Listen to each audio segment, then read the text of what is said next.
Cadet was a tried and tested method because it has yielded positive results over time, and people who have gone through the program, majority of them are pretty happy. Four-phase selection procedure. One will include the compass test. With the pace we are going, we expect it to be over by 30 months for sure. So first phase will be your DGCA and your paperwork and rest of the things. Amount we are paying to the airline. Other than that, there are a couple of costs that include your living cost. Second, in terms of aviation career, I suggest clear your medicals and technical papers that are required to start your flying. There's a certain category, I think 97% plus JE ranking or something.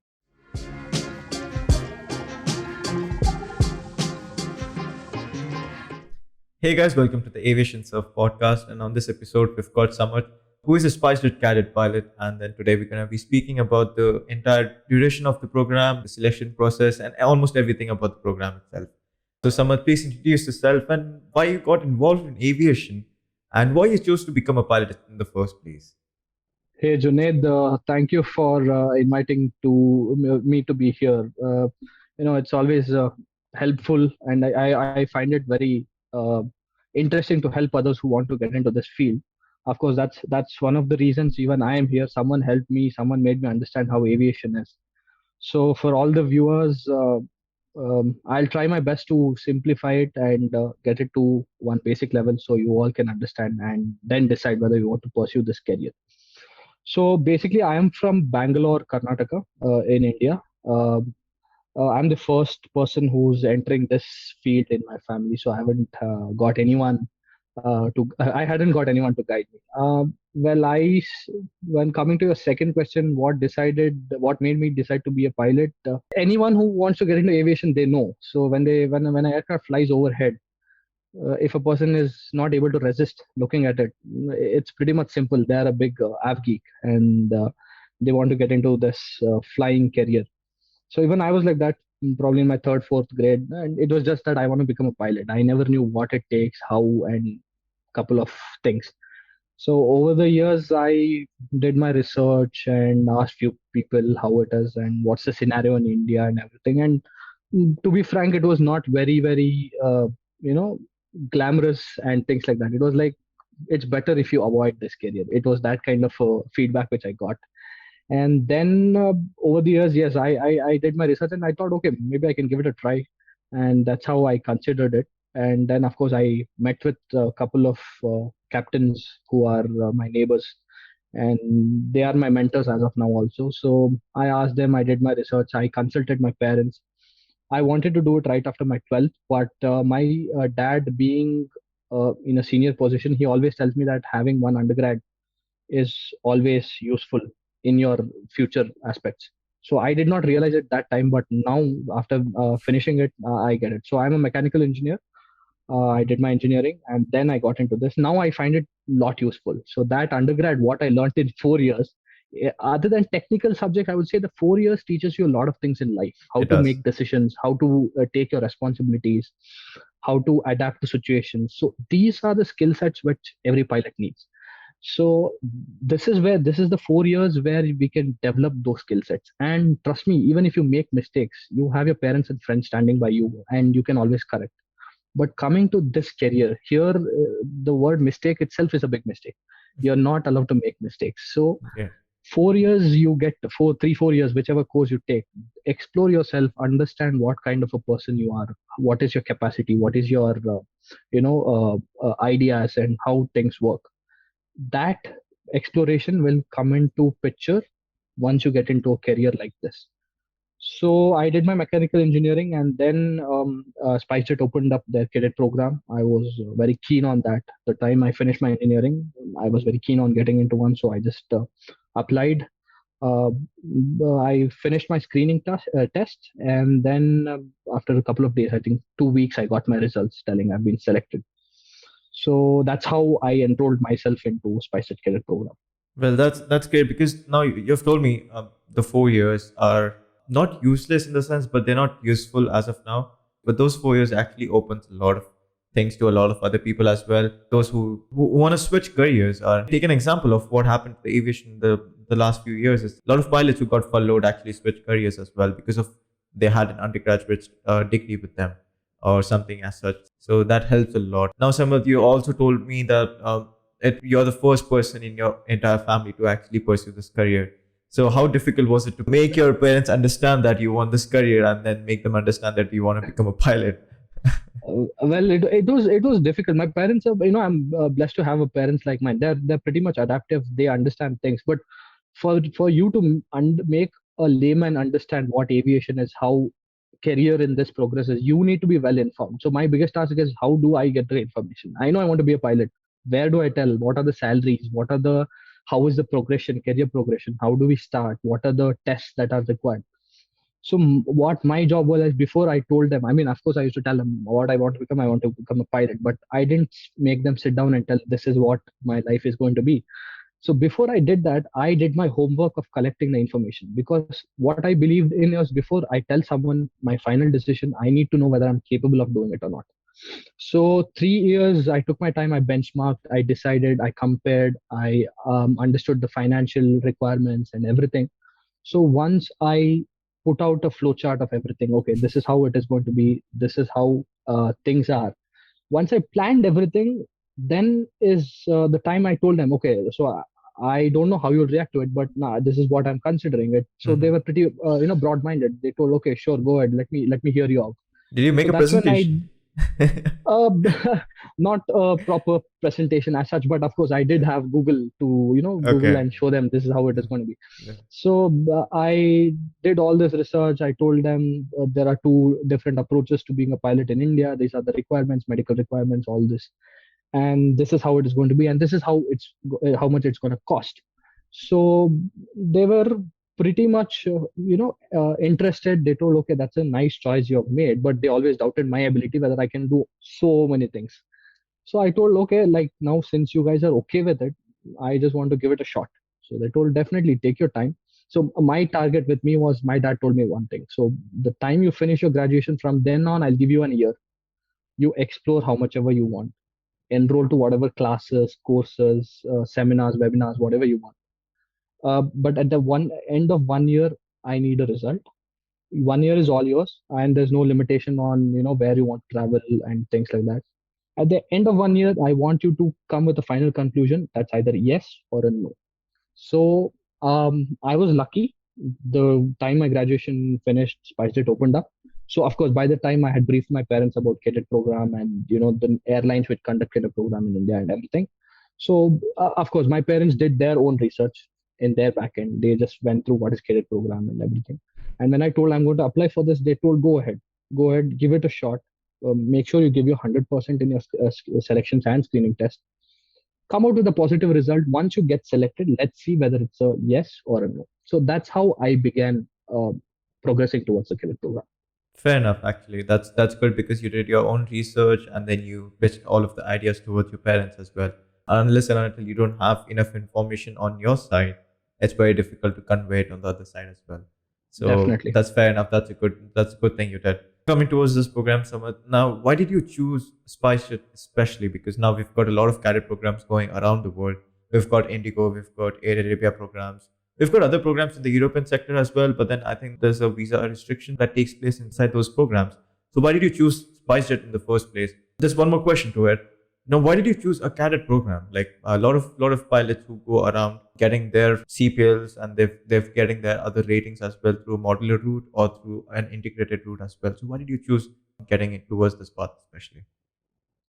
So when I did my research, I realized that the two broad approaches to being a pilot in India is either a cadet or a conventional.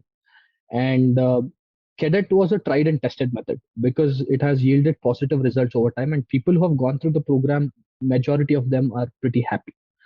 uh, but the biggest catch with the cadet is the extra cost that you'll have to bear compared to your conventional route. So I did discuss the financial with my parents. So it's ultimately they who are funding me. So I told them that these are the two options. What do you suggest? So they told, okay, if it's cadet, in our financial position, we can fund it. So you better start focusing on that.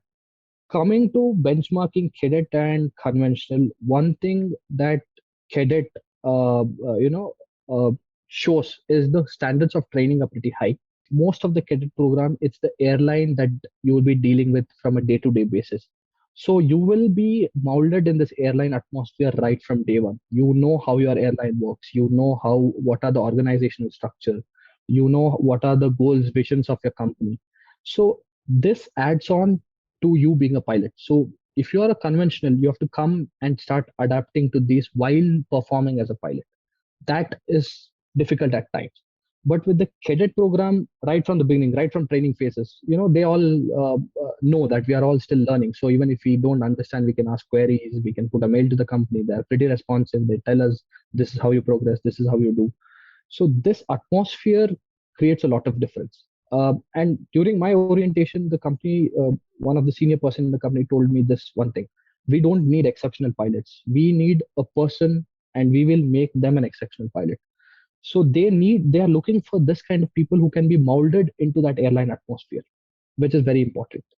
So looking at all this, I decided that cadet program is the one for me. And of course, when it comes to conventional, there are a lot of people who are having CPL in India, and it's the same old story where the airline openings happen very rarely because aviation is a very small market as of now in India, especially for pilot intakes. So you'll be competing with a lot of people, and the vacancies are very less. Now that airlines have started cadet program, the vacancies have come still down. So airlines are also giving preference to cadet program because they know the standards of training as per their requirements, and you've got a assured job. Of course, that doesn't guarantee unless you don't perform. So performance is the key. So this is the one that made me decide that from day one, being a part of an airline is something that sets your track right. You don't veer off the track telling, okay, I don't know what is next. There's not a single day in your head that says what next, because airline has planned it for you. 3 months down the line you'll be doing this, then this, then this. So that the program course and the duration, everything is timed. That is the reason cadet pilot program, and it's very professional also. So that's the reason I decided to go ahead with cadet program and not the conventional. The way these cadet programs are structured in the first place is just to mold yourself towards what the airline is specifically. There, obviously, it comes with an added cost as well. So even the conventional route has its own pros and cons, and the cadet program also has its pros and cons. It entirely depends on what you can get hold of yourself and what you want to pursue in the first place. Now, about the Spicejet program, now you've stated that you just went through the selection process and you haven't started your flight training as of now. Yes, yes, yes. So the thing with the as the airline's plan was to send us to flight training in a few months earlier, but due to the COVID situation, everything and everyone was not prepared for it.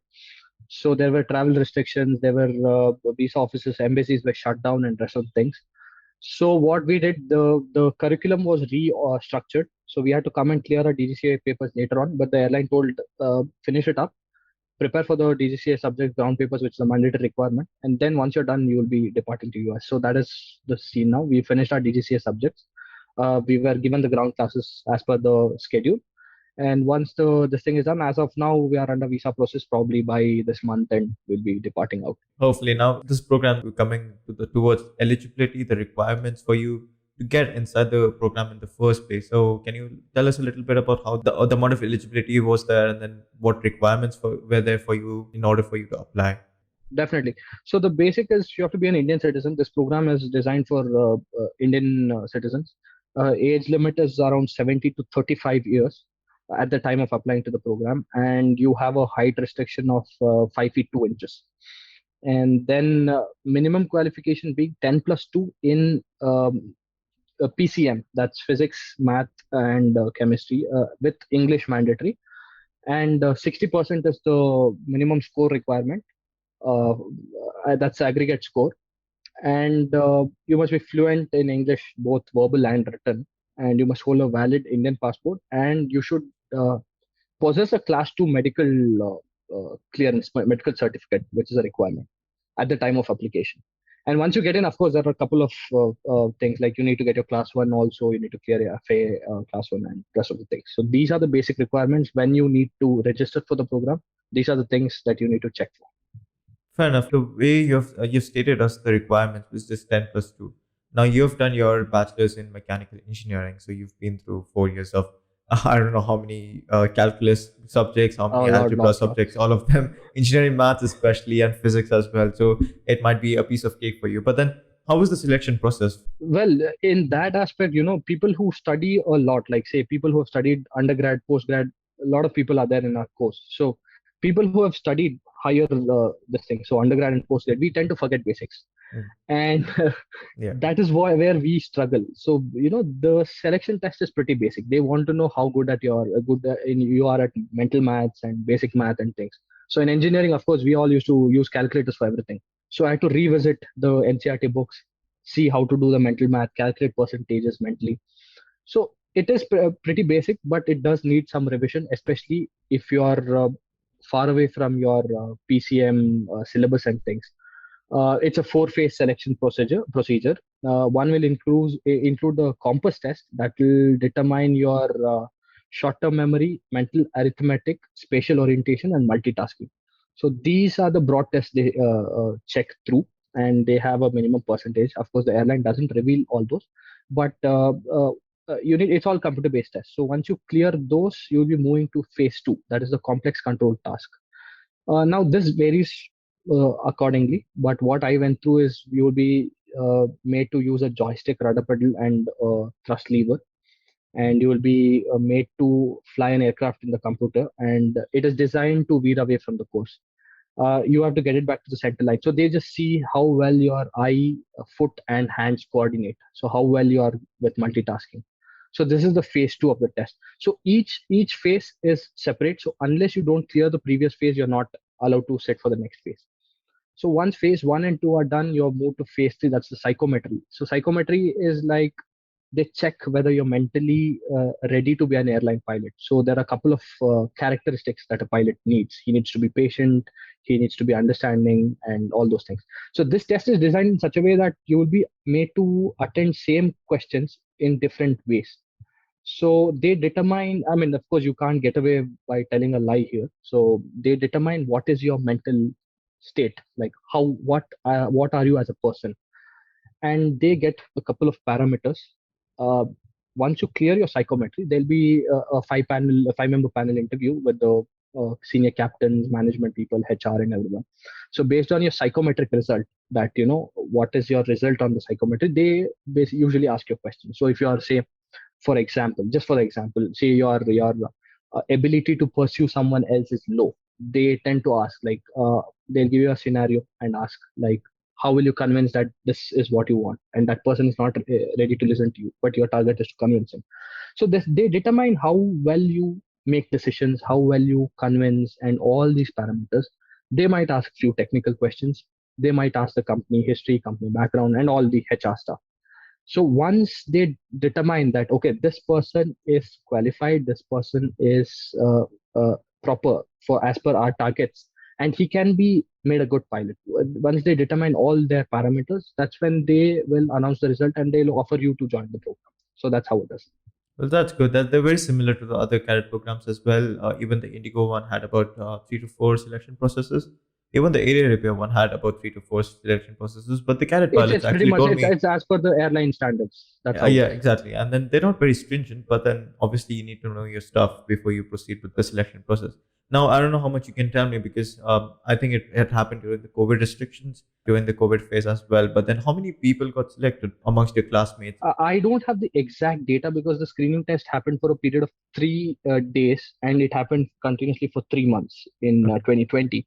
So, as per my memory, people who came till the interview, almost all of them got selected. I am not very sure with the numbers as per how many come and how many get selected. I am pretty much having no idea about that statistics though. All right, no problem. You've also stated that the amount of research you've done, obviously, you have pitched all of the program towards your parents.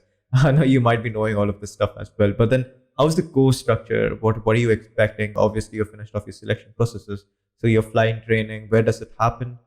Is there type rating in the structure itself? Obviously, there's going to be TCCA conversion as well. So, what is the time frame for it? What is the duration? Can you please Yeah, explain? as Yeah. per the company prospectus that we have received and which is available on the website for the viewers description, The thing is that the 30 months is the target they've set for the program to start and to end, 24 months plus 6 months. Now, airline industry is pretty dynamic. We need to understand that there might be additional 6 months also, or it might be finished 6 months earlier also, or any numbers. Uh, with the pace we are going, we expect it to be over by 30 months for sure. So first phase will be your DGCA and your paperwork and rest of the things. So once you're done with that, you'll be sent for flight training, and that is at the moment being held in Florida in this place called Treasure Coast Flight Training. And once that is done, you'll be sent back to India, and you will be made to go on the conversion flying, provided you have all the papers cleared and you have got your RT license, which is an important thing. So once your paperwork is done, you'll be made to do a conversion flying. And once the conversion flying is done, then as per company's requirements, they will decide your type rating either on Q400 or Boeing 737. So there's no guarantee to which fleet you'll be going. That is the company's requirement. What are you looking forward to? So, Obviously, it's going to well, be Boeing 737. no, I'm a pretty broad-minded. I just Okay. want to fly, so I'm happy with Q400 or Boeing 7, All right. whatever No my problem. company decides. Yeah. So I don't hope whatever comes my way, I Fair am enough. ready to fly it. Fair enough. So that's my thing. Of course, people have their preferences and things, but ultimately it's company's call. And once that is done, you will have your type rating. And this is just a broad thing, because in airline training, there's a lot of things that are not shown on paper, because that all is included. That's all a part of curriculum. You will have your dangerous goods training. You will have your English language proficiency test. You will have your airport entry pass test, and you will have your observation sorties, observation flights, and rest of the things. So once your type rating is done, a couple of them are before type rating, couple of them are after type rating. Then you will have your base training. Then you will have your SLF, supernumerary line flying. So all this happens, and after that, so once all this is cleared, they'll be releasing you to line. So from this to release to line is 30 months is what they're telling. But of course, all these depends on the market, depends on the COVID situation and our performance. That is the biggest factor here. So if we delay our CPL phase, if we don't clear our check rides during CPL, our CPL is extended. If we don't clear our type rating tests, our type rating test duration is extended, and everything has a limit here. So, and most of them have a passing percentage of over 80%. So you have to score over 80 in all of the tests. So yes, our performance is the main factor. Rest all is like very, very minimum. So if we meet the targets that company has set, we will be progressing as per the target. Not just that, in fact, like you've stated, there are so many other things that are included the course structure, but a lot of students actually do not fly under the average hours that's stated to get your license. So suppose you've got your PPL within 45 hours, but then most of the students actually take about 60 to 70 hours to actually get the place to the check ride. All of these months that add up, they keep on adding towards your licenses as well. And The airline is flexible with that aspect, because flying is a skill that you need to master. Some exactly. people do it in a month, some people take 3 months. So that is totally fine. But yes, we can't be negligent on our part, telling okay, we have got some extension, we will just laser now. That's not totally acceptable. Our targets is to finish it during the stipulated time. If there's an additional requirement and it has a valid reason, of course they will accommodate us, but definitely our mindset should be to finish it in time. For sure, certainly. Unless and until you don't study your part, you don't do your responsibility that are assigned to you, there's no way of progressing in life as well. So Absolutely, that's for sure. absolutely. Now, Samarth, you've also given us so much information about the program, the way it works, the amount of ratings you have, type rating, and all of the other stuff as well. But when it comes to the cost, it's straightforward. Everything is written in the website itself, but it does come with an added cost. So, what do you think about it? On paper it's 1.05 cr. That's the amount we're paying to the airline. Other than that, there are a couple of costs that include your living cost in USA and abroad. That is one, and of course it depends on your lifestyle, how you want to proceed. So 1.05 CR is on paper, but I'm not sure. It depends on individual expense. The additional cost can be anything. It's up to them.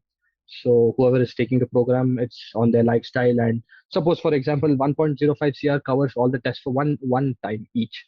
Suppose you fail a check ride, that will be additionally billed to you separately. Suppose each check ride, I think I've heard costs around $850. So if you fail a check ride, it's on you.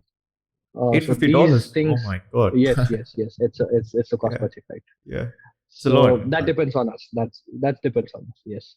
All right, now you've given us so much of information about the program. What tips and tricks would you recommend to the pilots who are about to pursue this career, about to get inside this program in the first place? So, what tips and tricks would you recommend them? I would like to recommend a couple of things. One is I strongly feel people should finish their graduation, because like I told, that adds extensive value to your career in the coming days, and you learn a lot. These things that we learn during our graduation is the key to this career, I'm telling, because we learn team building activities, we learn presentation skills, we learn a lot of things. So all these parameters come into use one or the other day. That is very important. And second, in terms of aviation career, I suggest clear your medicals and technical papers that are required to start your flying. Medicals, no one has no one can override medicals. So that is a final say. If you're medically fit, you can fly. Else, you're done. So papers and medicals are a very, very, very important factor. Please get your medicals done and try towards clearing your papers before you start your flying career. And third is implement clockwork and discipline in life, because pilots need to be on time every time. That's how you're paid, that's how your airline functions, and that's what you have to do. So couple of people find it very, very difficult coming to this career to adapt to this clockwork. Everything runs by seconds here. So start your life, take your time, 2 3 years before, plan that, I need to start practicing keeping time. I cannot attend late, I cannot go late, I cannot do few things. So you need to mentally prepare yourself to be a pilot.